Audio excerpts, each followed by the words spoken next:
നരേന്ദ്രമോദി എന്ന് പറയുന്നയാൾ ഒരു ഏകാധിപതിയാണ് എന്ന് ആദ്യമായി ലോകത്തോട് വിളിച്ചു പറഞ്ഞത്, അത്ര ശക്തമായി വിളിച്ചു പറഞ്ഞത്, പലരും അമർത്തിയും മൃദുവായും ഒക്കെ പറഞ്ഞത്, വളരെ തെളിമയോടുകൂടി ഇന്ത്യയിലെ ജനങ്ങളോട് വിളിച്ചു പറഞ്ഞത് ധ്രുവ് റാഠിയാണ്. അതിനുശേഷമാണ് ഇദ്ദേഹം ഒരു പൊളിറ്റിക്കൽ വ്യക്തിയാണെങ്കിൽ എന്നോ പിടിച്ച് ജയിലിലിട്ടേനെ. ഇന്ത്യയിലാണെങ്കിൽ പോലും ഒരുപക്ഷെ 3 തിരകൾ കൊണ്ട് ആ ചെറുപ്പക്കാരനെ അവസാനിപ്പിക്കുമായിരുന്നു. നമ്മൾ കണ്ടതാണ് ബംഗളൂരുവിലെ. യഥാർത്ഥത്തിൽ ഗവൺമെന്റിനെ വിമർശിക്കുന്ന, ജനങ്ങളുടെ പക്ഷത്ത് നിന്ന് ഗവൺമെന്റിന്റെ ദുഷ്ചെയ്തികളെ ചോദ്യം ചെയ്യുന്ന ആ നാവുണ്ടല്ലോ, ആ നാവ് ഇന്ത്യയിലെ മുഖ്യധാര മാധ്യമങ്ങൾക്ക് നഷ്ടപ്പെട്ടു പോയിരിക്കുന്നു. ആ നാവിനെയാണ് ധ്രുവ് റാഠി തിരിച്ചെടുക്കുന്നത്. ഞാൻ പറയുമ്പോൾ പ്രതിപക്ഷത്തെ ഡയറക്റ്റ് ചെയ്യുന്ന, പ്രതിപക്ഷത്തിന് പോലും ആ വാക്ക് ഉച്ചരിക്കാൻ ധൈര്യം കൊടുത്തത് ധ്രുവ് റാഠിയുടെ വീഡിയോ ആണ് എന്ന് ഞാൻ കരുതുന്നു. ഈ ധ്രുവിന്റെ ഏത് വീഡിയോ ഇട്ടാലും 2 മണിക്കൂറിൽ 15 ലക്ഷം പേര്, 20 ലക്ഷം പേരൊക്കെ കാണുന്നത്. ഒരു മണിക്കൂറിൽ തന്നെ 5 ലക്ഷം 10 ലക്ഷം പേര് കാണുന്നു. അതായത് സാക്ഷാൽ നരേന്ദ്രമോദിയെ പോലും കടത്തി വെട്ടുന്ന രീതിയിലേക്ക് സോഷ്യൽ മീഡിയ. ഇദ്ദേഹത്തിന്റെ വീഡിയോ അത്രയേറെ ആളുകൾ ഏറ്റെടുക്കാൻ കാരണം എനിക്ക് തോന്നുന്നു ഓരോ പോയിന്റും പൊളിച്ചടുക്കിയാണ് അദ്ദേഹം സംസാരിക്കുന്നത്. അങ്ങനെയാണ് അദ്ദേഹത്തെ കുറിച്ച് ഒരു ആക്ഷേപം പറഞ്ഞത്. ഇന്ത്യയിൽ വന്നാൽ കാണിച്ചു തരാം എന്നാണല്ലോ അതിന്റെ അർത്ഥം. പിന്നെ വെല്ലുവിളി പുറത്തു വന്നപ്പോൾ ഒരൊറ്റ ആഴ്ച കൊണ്ട് ഇന്ത്യ ഗേറ്റിന് മുന്നിൽ വന്നു നിന്നുകൊണ്ട് സെൽഫി എടുത്ത് ഈ പറയുന്ന വെല്ലുവിളിച്ചവരെ തിരിച്ചു വെല്ലുവിളിക്കാനുള്ള ആ ഒരു ആർജവവും കൂടി കാണിച്ചയാളാണ് ധ്രുവ് റാഠി. എന്താ ഞാൻ പറയുന്നത്, ഈ ധ്രുവ് റാഠി എന്ന് പറയുന്ന ചെറുപ്പക്കാരൻ നമ്മൾ കണക്കിലെടുക്കുമ്പോൾ മാധ്യമ ലോകത്ത് വന്ന, അല്ലെങ്കിൽ ഈ വിഷ്വൽ മീഡിയ, മൾട്ടിമീഡിയ രംഗത്ത് വന്ന വലിയൊരു അട്ടിമറിയാണല്ലോ ഡിജിറ്റൽ സങ്കേതവുമായി ബന്ധപ്പെട്ടുണ്ടായത്. ജനങ്ങളുടെ പ്രശ്നങ്ങൾ, അന്നാന്നത്തെ ജീവിത കഷ്ടപ്പാടുകൾ, പ്രശ്നങ്ങളൊക്കെ ശരിക്കും ജനങ്ങളുടെ മുന്നിൽ തുറന്നു കാണിക്കുകയും അതോടൊപ്പം തന്നെ സർക്കാരുകൾ കള്ളം പറയുന്ന രീതിയിലേക്ക് പോകുന്ന കള്ളങ്ങൾ ശരിക്കും പൊളിച്ചിറങ്ങുന്ന രീതിയിലേക്കൊക്കെ പോകുന്ന വീഡിയോകളാണ് ഏറ്റവും കൂടുതൽ ഇദ്ദേഹം ഇറക്കുന്നത്. പിടിച്ചു കെട്ടേണ്ടവരെ എല്ലാം പിടിച്ചു കെട്ടിയിട്ടുണ്ട് നരേന്ദ്രമോദി. എന്നാൽ പിടിതരാതെ ഒരു ചെറുപ്പക്കാരൻ ഇപ്പോഴും വലിയ തോതിൽ അദ്ദേഹത്തിന്റെ ഉറക്കം കെടുത്തിക്കൊണ്ടിരിക്കുന്നു. ധ്രുവ് റാഠി എന്നാണ് ആ ചെറുപ്പക്കാരന്റെ പേര്. എന്തെല്ലാം തരത്തിൽ ശ്രമിച്ചിട്ടും ആ ചെറുപ്പക്കാരൻ ഉണ്ടാക്കുന്ന ഓളം അതിന് നേരിടാൻ നരേന്ദ്രമോദിക്ക് കഴിയുന്നില്ല. ഇന്ന് സാമൂഹ്യ മാധ്യമങ്ങളുടെ സ്വാധീനം വലിയ തോതിൽ വർദ്ധിച്ചിട്ടുള്ള ഒരു സാഹചര്യത്തിൽ ഇതുപോലുള്ള ചില നീക്കങ്ങൾ അന്താരാഷ്ട്ര തലത്തിൽ തന്നെ ശ്രദ്ധയാകർഷിക്കുന്ന തരത്തിലാണ് സോഷ്യൽ മീഡിയ പ്ലാറ്റ്ഫോമുകളിലൊക്കെ വലിയ തോതിൽ ഓളം ഉണ്ടാക്കുന്നത്. എങ്ങനെയാണ് ഒരു സോഷ്യൽ മീഡിയ ആക്ടിവിസ്റ്റ് എന്നുള്ള നിലയ്ക്ക് ബാബു ഈ ഒരു വിഷയത്തെ കാണുന്നത്? പ്രത്യേകം പറയേണ്ടത് വിനോട്ട, ഈ ധ്രുവിന്റെ ഏത് വീഡിയോ ഇട്ടാലും 2 മണിക്കൂറിൽ 15 ലക്ഷം പേര്, 20 ലക്ഷം പേരൊക്കെ കാണുന്നത്. ഒരു മണിക്കൂറിൽ തന്നെ 5 ലക്ഷം 10 ലക്ഷം പേര് കാണുന്നു. അതായത് സാക്ഷാൽ നരേന്ദ്രമോദിയെ പോലും കടത്തി വെട്ടുന്ന രീതിയിലേക്ക് സോഷ്യൽ മീഡിയ. അതെ, ഒരു സാധാരണ ഒരു ട്രാവൽ ബ്ലോഗ് ഒക്കെ ചെയ്യുന്ന ഒരു ചെറുപ്പക്കാരനിലാണ് അദ്ദേഹത്തിന്റെ തുടക്കം. ഹരിയാനക്കാരനാണ്, ചെറുപ്പക്കാരനാണ്, വിദ്യാഭ്യാസമുള്ളയാളാണ്. ഇപ്പോൾ ജർമ്മനിയിലാണ് അദ്ദേഹം താമസിക്കുന്നത്. ജർമ്മനിയിൽ നിന്നാണ് ഈ വീഡിയോ ഒക്കെ ചെയ്യുന്നത്.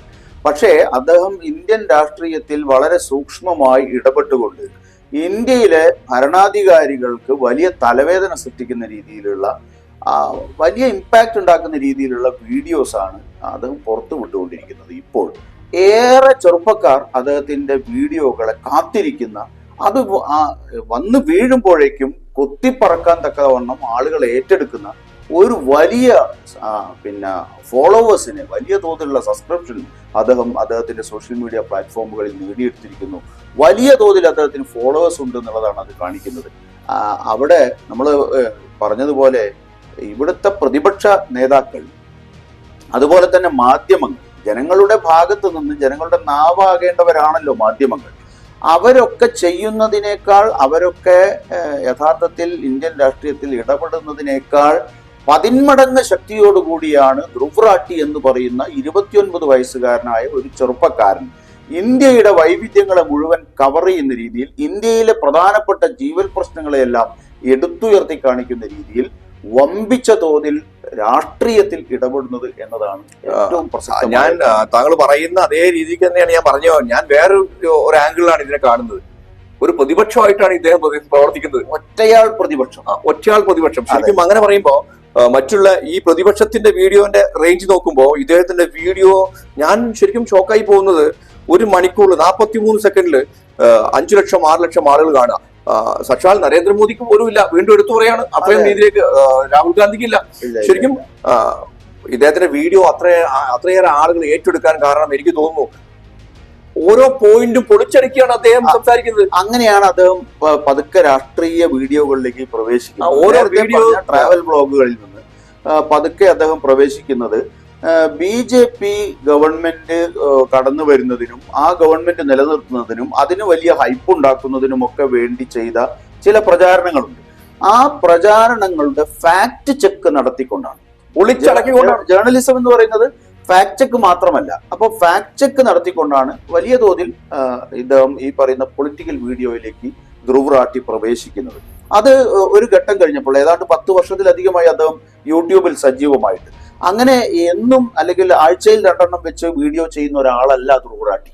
വളരെയധികം ശ്രദ്ധിച്ചുകൊണ്ട് വളരെ കൃത്യമായി സ്ക്രിപ്റ്റ് തയ്യാറാക്കിക്കൊണ്ട് അതിന് ആസ്പദമായ കാര്യങ്ങളെ വസ്തുതാപരമായി അതിന്റെ റൂട്ടിൽ ചെന്ന് അന്വേഷിച്ച് അതിനെ വസ്തുതാപരമായി പൊളിച്ചു കളയുന്ന തരത്തിൽ വളരെ കൺവിൻസിംഗ് ആയ ഭാഷയോടുകൂടി വളരെ ശ്രദ്ധേയമായ ആകർഷകമായ മുഖഭാഷയോടുകൂടി ആ വിഷയങ്ങൾ അദ്ദേഹം സോഷ്യൽ മീഡിയ പ്ലാറ്റ്ഫോമുകളിൽ അവതരിപ്പിക്കുന്നു എന്നതുകൊണ്ടാണ് ചെറുപ്പക്കാരുൾപ്പെടെയുള്ള വലിയ തോതിലുള്ള ആളുകൾ അദ്ദേഹം പറയുന്നതിനെ ശരിവെച്ചുകൊണ്ട് അദ്ദേഹത്തിന്റെ ഒരു ഫോളോവറായി അദ്ദേഹത്തിന്റെ വീഡിയോകൾക്ക് വേണ്ടി കാത്തു നിൽക്കുന്ന ഒരു സാഹചര്യത്തിലേക്ക് പോയത് എന്ന് കാണാൻ കഴിയും. എനിക്ക് തോന്നുന്നു ഇന്ത്യയിൽ ഇത്രയേറെ ഫോളോവേഴ്സ് ഉള്ള അല്ലെങ്കിൽ ഇത്രയേറെ ആരാധകരുള്ള ഒരു വ്യക്തി വേറെ ഉണ്ടാവില്ല. പക്ഷെ ഈ ഭരണത്തിന്റെ ഓരോ നീക്കങ്ങളൊക്കെ നോക്കുമ്പോൾ ഈ പരാജയങ്ങൾ ഉണ്ടാകുന്ന സമയത്തൊക്കെ ഇദ്ദേഹത്തിന്റെ വീഡിയോകൾ വല്ലാത്ത രീതിയിലേക്കാണ്. നമ്മൾ ശ്രദ്ധിച്ചു കാണേണ്ട ഒരു വിഷയമുണ്ട്. നോക്കൂ, നമ്മുടെ കഴിഞ്ഞ തവണത്തെ ഇലക്ഷന്റെ ഭാഗമായിട്ട് നിന്ന ഒരു വ്യക്തിയാണ് ഇദ്ദേഹം. അതായത് അന്നും ഇതേ വിമർശനങ്ങൾ നടത്തിയിട്ടുണ്ട്. പക്ഷെ ഇന്ന് അദ്ദേഹത്തിന്റെ വീഡിയോകളുടെ വ്യൂവേഴ്സ് വളരെയധികം കൂടിയിരിക്കുന്നു. അന്നൊരു ഫാക്ട് ചെക്ക് വിദഗ്ധൻ എന്നുള്ള രീതിയിലാണ് അദ്ദേഹം ഉണ്ടായിരുന്നത് 5 വർഷം മുമ്പൊക്കെ. പക്ഷെ ഇപ്പോൾ അദ്ദേഹം വന്നിരിക്കുന്നത് ഒരു വീഡിയോ എടുക്കുമ്പോൾ നമുക്ക് കാണാൻ കഴിയും ഒരുപാട് കണ്ടന്റുകൾ, ഒരുപാട് പൊളിറ്റിക്കൽ കണ്ടന്റുകൾ കുത്തി നിറച്ചുകൊണ്ട്, എന്നാൽ അതൊന്നും കേൾവിക്കാർക്ക് അലോസരം ഉണ്ടാക്കാത്ത തരത്തിൽ, അല്ലെങ്കിൽ അയ്യോ ഇതൊക്കെ നമുക്ക് മനസ്സിലാവില്ലല്ലോ എന്ന ഒരു തോന്നൽ ഉണ്ടാക്കാത്ത തരത്തിൽ വളരെ മുഖത്തൊരു മന്ദസ്മിതം ഒളിപ്പിച്ചു വെച്ചുകൊണ്ട് വളരെ ജനങ്ങൾക്ക് മനസ്സിലാകുന്ന തരത്തിൽ ഹിന്ദിയിൽ ജനങ്ങളുമായി സംവദിക്കുന്ന ലളിത ഹിന്ദിയിലാണ് ധ്രുവ് റാട്ടി തന്റെ വീഡിയോ പ്രസന്റ് ചെയ്യുന്നത്. അതോടൊപ്പം തന്നെ അദ്ദേഹത്തെ കുറിച്ച് വലിയ വിവാദം പറഞ്ഞിരുന്നു. ഇവിടുത്തെ പിന്നെ ഭരണകൂടത്തെ അനുകൂലിക്കുന്ന ആളുകൾ ജർമ്മനിയിൽ നിന്ന് എന്തും വിളിച്ചു പറയാം, പുറത്തു നിന്ന്. ജർമ്മനിയിലാണ് അദ്ദേഹം താമസിക്കുന്നത്, അവിടെ തന്നെ പഠിച്ചയാളാണ്, അവിടെ തന്നെ വിവാഹം കഴിച്ച് അവിടെ തന്നെ താമസിക്കുകയാണ്. അദ്ദേഹത്തെ കുറിച്ച് ഒരു ആക്ഷേപം പറഞ്ഞിരുന്നു, ഇന്ത്യയിൽ വന്നാൽ കാണിച്ചു തരാം എന്നാണല്ലോ അതിന്റെ അർത്ഥം. പിന്നെ വെല്ലുവിളി പുറത്തു വന്നപ്പോൾ ഒരൊറ്റ ആഴ്ച കൊണ്ട് ഇന്ത്യ ഗേറ്റിന് മുന്നിൽ വന്നു നിന്നുകൊണ്ട് സെൽഫി എടുത്ത് ഈ പറയുന്ന വെല്ലുവിളിച്ചവരെ തിരിച്ചു വെല്ലുവിളിക്കാനുള്ള ആ ഒരു ആർജവവും കൂടി കാണിച്ചയാളാണ് ധ്രുവ് റാട്ടി. ഞാൻ ഇന്ത്യയിൽ വന്നിരിക്കുന്നു എന്നാണ് അന്ന് അദ്ദേഹം ആ ഒരു ഫോട്ടോയിലൂടെ ഈ പറയുന്ന വിമർശകരോട് വിളിച്ചു പറഞ്ഞു. അതുകൊണ്ട് ഇന്ത്യയിൽ നിന്നോ ഇന്ത്യക്ക് പുറത്തു നിന്നോ എന്നല്ല, ഇന്ത്യയെ സൂക്ഷ്മമായി അദ്ദേഹം പഠിക്കുന്നു എന്നുള്ളതാണ്. അല്ല, ഇവിടെ എടുത്തു പറയേണ്ട വിഷയം വെല്ലുവിളികളുള്ള ഇവിടെ ധാരാളം. അതായത് ധാരാളം വെല്ലുവിളികളുണ്ട്. എനിക്ക് വരെ താങ്കൾക്ക് വരെ വെല്ലുവിളികളുണ്ടല്ലേ?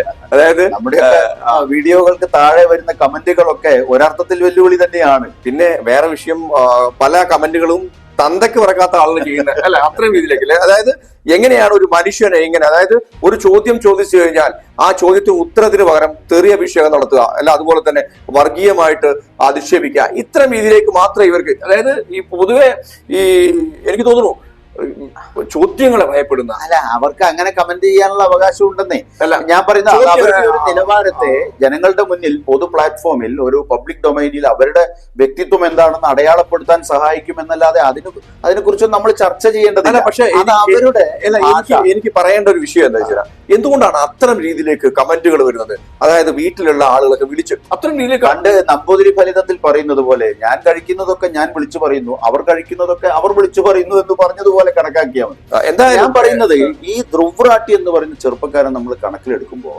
മാധ്യമ ലോകത്ത് വന്ന, അല്ലെങ്കിൽ ഈ വിഷ്വൽ മീഡിയ മൾട്ടിമീഡിയ രംഗത്ത് വന്ന വലിയൊരു അട്ടിമറിയാണല്ലോ ഡിജിറ്റൽ സങ്കേതവുമായി ബന്ധപ്പെട്ടുണ്ടായത്. അതിന്റെ സൃഷ്ടിയാണ് ഫേസ്ബുക്ക് ആണെങ്കിലും യൂട്യൂബ് ആണെങ്കിലും അത്തരത്തിലുള്ള ഡിജിറ്റൽ പ്ലാറ്റ്ഫോമുകളാകെ. എന്താണ് അതൊരു വ്യക്തിക്ക് നൽകുന്ന സ്വാതന്ത്ര്യം? നേരത്തെ ഒരു ലേഖനം പ്രസിദ്ധീകരിക്കണമെങ്കിൽ ഒരു ആഴ്ചപ്പതിപ്പിന്റെ പത്രാധിപരുടെ കനിവിന് കാത്തു നിൽക്കേണ്ട സാഹചര്യം ഉണ്ടായിരുന്നു. ഇന്നതല്ല, നിങ്ങളൊരു കാര്യം എഴുതിയിട്ടുണ്ടെങ്കിൽ അത് തൊട്ടടുത്ത നിമിഷം നിങ്ങൾക്ക് ലോകത്തിന്റെ മുമ്പിൽ പബ്ലിഷ് ചെയ്യാനുള്ള അവകാശമുണ്ട്. നിങ്ങൾ തന്നെയാണ് എഴുത്തുകാരൻ, നിങ്ങൾ തന്നെയാണ് ഓഥർ, നിങ്ങൾ തന്നെയാണ് എഡിറ്റർ, നിങ്ങൾ തന്നെയാണ് പബ്ലിഷർ എന്ന് പറയുന്ന ഒരു സൗകര്യം ഈ മാധ്യമങ്ങൾ ലോകത്തിന് മുമ്പിൽ കൊടുക്കുന്നുണ്ട്. അതല്ലായിരുന്നുവെങ്കിൽ ഒരു മാധ്യമ ലോകത്തിലൂടെ മാത്രം, ഇവിടുത്തെ വ്യവസ്ഥാപിത മാധ്യമങ്ങളിലൂടെ മാത്രമേ രാഷ്ട്രീയമോ അല്ലെങ്കിൽ സാമൂഹ്യ രാഷ്ട്രീയ കാര്യങ്ങളൊക്കെ ചർച്ച ചെയ്യാൻ പറ്റുമായിരുന്ന പഴയ കാലമായിരുന്നെങ്കിൽ ധ്രുവ് റാട്ടി എന്ന് പറയുന്ന ഒരു ചെറുപ്പക്കാരൻ തന്നെ ഉണ്ടാവില്ല. കാരണം അയാൾ ഒരു ജേർണലിസ്റ്റ് അല്ല. അയാൾക്കൊരു ജേർണലിസ്റ്റ്, അയാൾ ജന്മന അല്ലെങ്കിൽ ആ രീതിയിൽ പഠിച്ചോ അല്ലെങ്കിൽ ഈ തരത്തിൽ ജേർണലിസ്റ്റ് ആകാൻ വേണ്ടി ജനിച്ച ഒരാളല്ല. അദ്ദേഹം മറ്റൊരു തൊഴിലെടുക്കുന്നയാളാണ്, മറ്റൊരു തൊഴിൽ പഠിച്ചയാളാണ്. പക്ഷേ അവർക്ക് പോലും ഒരു കോമൺ മാന് അല്ലെങ്കിൽ ആ തരത്തിലൊന്നും എക്സ്പെർട്ടൈസ് ഇല്ലാത്ത ഒരു കോമൺ മാന് പോലും സമൂഹത്തിൽ ഇടപെടാൻ കഴിയുന്ന ഒരു പശ്ചാത്തലം ഈ പറയുന്ന സാമൂഹ്യ മാധ്യമങ്ങൾ ഒരുക്കിയതിനെയാണ് ധ്രുവ് റാട്ടിയെ പോലുള്ള ചെറുപ്പക്കാർ ഉപയോഗപ്പെടുത്തുന്നത്.